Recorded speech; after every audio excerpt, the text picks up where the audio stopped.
環球大戰線深入世界最前線，全球各地的觀眾朋友，大家好，我是葉思敏。今天節目一開始，我們先歡迎前資深外交官介文汲大使。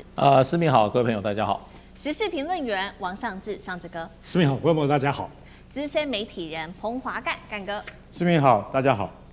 觀眾朋友，今天節目一開始，記得先幫我們的影片按下讚。那請在留言區留下"熱推"2個字。如果希望看到有更多的這個推播的話，也幫我們按下熱推鍵。並且呢，如果希望能跟我互動的話，歡迎在留言板留言思敏我在哪一個城市收看，那麼我也會親自的為大家做回復。今天節目的一開始，當然了，這一周的重頭大戲就是接下來我們要特別關心，在14號相隔9年的這一場習川會即將要登場了。《紐約時報》在此刻突然間說了，他說中國視美國為衰落大國。為什麼紐時在此刻會有這樣子的一個評論？等一下我們來做解析。另外呢，現在可以說習川會前啊，北京突然間打下了一個和平牌。為什麼在此刻打和平牌呢？川普則是被曝於中國大陸買波音大豆，希望能夠救經濟。AI 晶片跟霸權交易，今天我們會做一個比較全面的解析。好，時隔9年，我們趕快來看到的是習川會即將就要登場了，14號登場，全球高度的在關注哦。就在此刻，峰會倒數之際，中國大陸的外交部突然間發布了一段影片。影片呢，我們看到它特別是以雙語來播出"和平共處"這4個字，來看一段影片的內容。China and the United States, two leading global players, the world's 2 largest economies.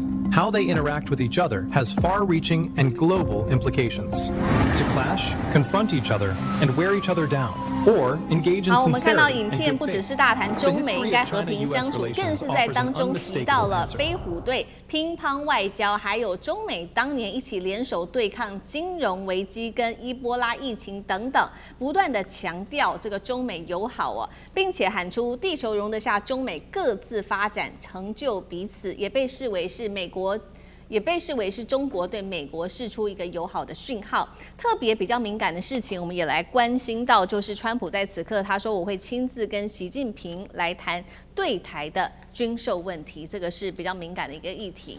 另外呢，我們來看到在峰會中美元首正式的見面之前，外媒已經有各種針對於這場峰會的一些評論了。好，我們先看到這一間媒體，這個是觀察者網，特別指出美國正在陷入在關稅戰的反噬、盟友的裂痕、通膨跟中東戰事、政治撕裂等等的多重危機。財富雜誌則是形容中國大陸用了6年時間就已經拆掉了川普當年的籌碼。最後來看到《紐約時報》說，現在的中國早就已經不再仰視美國了，並且視美國為一個衰落的大國。我們也特別來關心一下這一次隨川普到中國大陸的這些企業哦，不僅僅是企業現在被傳出減半，而且呢，這當中邀請到的一些企業家也是暗藏玄機的。特別我們來看到有哪一些單位呢？包括了在科技上面有蘋果公司，那還有美光、高通等等重要級的巨頭。另外在金融業現在點出有高盛、貝萊德，再來就是航太業有波音、奇異等等。唯獨為什麼呢？全球的 AI 霸主黃仁勳本來要出席的，為什麼在此刻突然間缺席了呢？等一下我們會一起來做關心。所以節目一開始，我們先來關心到中國為何突然不戰狼了？發布了這個和平共處的影片，是要釋放什麼樣的一個訊號呢？是希望為和平來鋪路，還是要逼美國照自己的節奏走？再來就是紐時所分析的，說中國視美國為一個衰落大國，大使又怎麼看？事實上的話，你看這個片子的話，基本上中國大陸就把自己定位跟美國完全是在一個同樣的一個立足點上，這是2大國，所以呢，基本上以大國的身份呼籲美國不要搞這種對抗，或者說是這種過度的這種對立，所以提出來的口號就是大家就是說和平相處、和平共處，和平共處其實是中國大陸其實。建政以來一直就是這個外交政策。那可是這個外交政策，事實上的話，它的內容也不是說和平共處你就可以予取予求。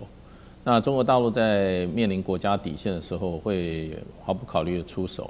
那可是它只是用兵比較謹慎。事實上的話，就是說1949年以後，大陸打了3場主要戰爭，第一場跟美國打的，第二場跟印度打的，第三场是这個跟越南打的啊。那當然跟美國比的話，那美國那個所謂用武的那個門檻是非常低的，他因為他常常找一些小國去打，那事實上大國他都沒打勝過，包括中等國家他也沒打勝過。那中國大陸事實上的話，戰爭都是為了政治的目的，那是很清楚的。軍事是為外交手段，就是說為政治服務的一個工具啦。所以中國大陸常常會打到一個政治目的達到以後，它就會停火了，可是美國大概就沒有這個情況。不過這次事實上的話，我覺得中國大陸是感覺上是先禮後兵，因為有些事情的話，大陸的整個國際作為，它有一套論述跟邏輯的，它基本上就是說，大家要遵守聯合國體制下所確立的國際法，包括國際貿易法。那現在美國是把國際貿易法已經完全丟到一邊了。另外一個就是在國際關係上不使用武力這個基本原則，美國也丟到一邊了。所以呢，我覺得中國大陸事實上在這些部分不可能為了和平共處而把他自己的立场丟掉。只是說跟美國和平共處的意思，大家不要用軍事的方法來解決彼此的糾紛，就是這樣。那並不表示說你如果要用軍事的話，那我不會做事啊，尤其是對中國大陸的核心利益的話。那所以這一次我覺得這一個影片由外交部播出，基本上是先禮。那後兵的部分，我覺得就是台灣的問題。那尤其大陸現在看起來，川普講出來的就是對台軍售的部分。那這個部分他親自跟這個習近平談，我認為習近平會很強硬，因為這個牽觸到中國大陸的核心國家利益。那如果說這個軍武一直銷售下去的話，兩岸關係絕對會越走越怎麼講，路越窄，最後只好用非常手段解決。所以我覺得這一次真的是有一點山雨欲來風滿了吧？對，放話放得蠻多的，以前沒有這樣子，沒有那麼多。所以這次絕對不是一個什麼友好的會談，這次就是一個鴻門宴。好，我們看到這個其實很快就在本周四，這個中美元首的對話就要正式的展開來了。不過現在到底誰的籌碼比較多呢？等一下請幹哥來帶我們看，包括大陸現在手中握有的有稀土、大豆、龐大的市場等等。那再來就是晶片，是大陸最需要的。但是現在其實在晶片上，大陸也可以實現自主哦。那北京真正要美國讓步的又是什麼呢？會是亞太駐軍、高階晶片，還是有關於台灣的國際空間等等？幹哥要怎麼解讀？好，大使是持悲觀的態度哈。那我是認為說，其實說一句實在話，為什麼會到？因為以前是上次他們9年前會面的時候，2個禮拜前就已經連什麼禮數啊、制度啊，然後還有人員啊，通通都公布了。現在這次很倉促，2天前才公布，你就會覺得說，然後大陸馬上就發布了這個影片，這個影片是示好的，但你會覺得說，中國人說禮多人不怪哈，但是我們覺得禮一多哈，你可能雞皮疙瘩會掉地上，為什麼？因為你會覺得說，這不知道是後面背後是藏着什麼含義啊？可是你從那個影片裡面看來，可以講說，這個世界這麼大，應該容得下我們中美2大強權。他另外又講了，太平洋這麼寬，絕對容得下中美2個大國在這邊。他不講博弈了，就不講這種話了。所以有點像我們以前陳水扁說，太平洋也沒有加蓋子啊，對不對？你會覺得說，似曾相識。其實我們聽到這個話，我們會覺得說還蠻親切的。但我不知道川普怎麼想。可是川普他現在面臨的是什麼？有篇文章就講到說，有3B 跟3T。3B 是什麼？波音，還有Boeing 嘛啊，然後牛肉 beef 啊，還有什麼？還有就是那個黃豆 bean 啊，就是波音跟黃豆跟牛肉這3樣，恐怕是美國跟習近平啊在見面的時候必須要談的一個重點啊。老實講一句，這3樣東西都是美國有求於中國，那就更不用講稀土了。另外還有3T，是哪3T？第一個就是台灣問題要不要談？保證要談，不可能不談。談什麼？談軍售。為什麼？因為這個軍售啊，已經到了白熱化的階段了。等一下我們來講軍售。然後另外第二個 T 是什麼？第二個 T 是 technology 裡面包括 AI， 包括你現在看到黃仁勳這次都沒有來，這代表什麼的含義呢？